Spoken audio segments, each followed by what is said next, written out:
U.S. carriers train in South China Sea and likely signal to Beijing. In the first large-scale, freedom of navigation, operation aimed at Beijing since the start of the Biden presidency, the U.S. Navy announced Tuesday that a pair of carrier strike groups were conducting exercises in the South China Sea. The move, a show of strength apparently meant to signal the new administration's determination to stand firm against China's steady encroachment in the strategic waterway, comes just days after the destroyer USS John S. McCain conducted operations in the vicinity of the Paracel Islands, a disputed archipelago in the region claimed by China, Vietnam and Taiwan. Tuesday's announcement also comes amid historically strained relations between the U.S. and China, as the two powers struggle to sort out a number of thorny issues ranging from trade and intellectual property theft to Beijing's handling of the coronavirus pandemic. In the latest operation, ships and aircraft from carrier strike groups led by the USS Theodore Roosevelt and the USS Nimitz coordinated operations in a highly trafficked area to demonstrate the U.S. Navy's ability to operate in challenging environments, according to a statement from the U.S. 7th Fleet. The last such, dual-carrier, operation in the South China Sea occurred some 8 months ago, when the Nimitz and the USS Ronald Reagan groups operated together. Strike Group 9, led by the Nimitz, is commanded by Rear ADM Doug Verissimo. Strike Group 11, with the USS Theodore Roosevelt, is commanded by Rear ADM Jim Kirk. Through operations like this, we ensure that we are tactically proficient to meet the challenge of maintaining peace, and we are able to continue to show our partners and allies in the region that we are committed to promoting a free and open Indo-Pacific, Verissimo said in the 7th Fleet statement.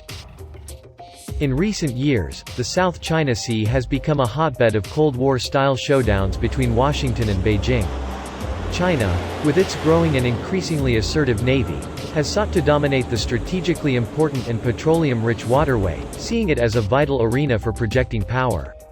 The Philippines, Malaysia and Brunei also have claims in the region. Responding on Tuesday to the U.S. carrier operations, Beijing's Foreign Ministry spokesperson Wang Wenbin said, China will take necessary measures to resolutely safeguard national sovereignty and security in the South China Sea.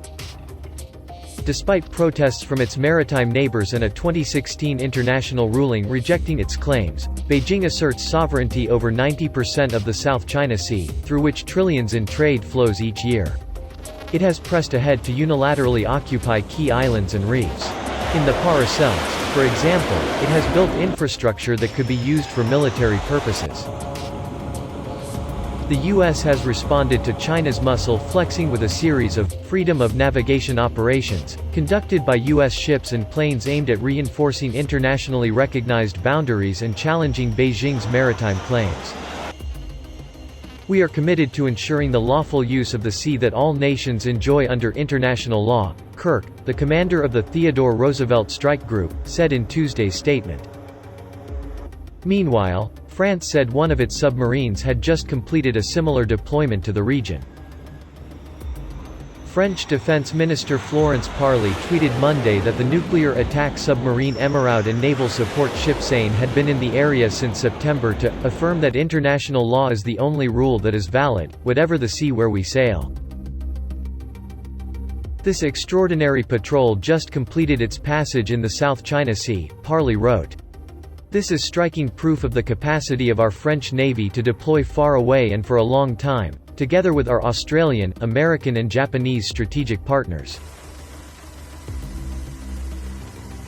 China's foreign and defense ministries made no immediate comment on the statement from Paris.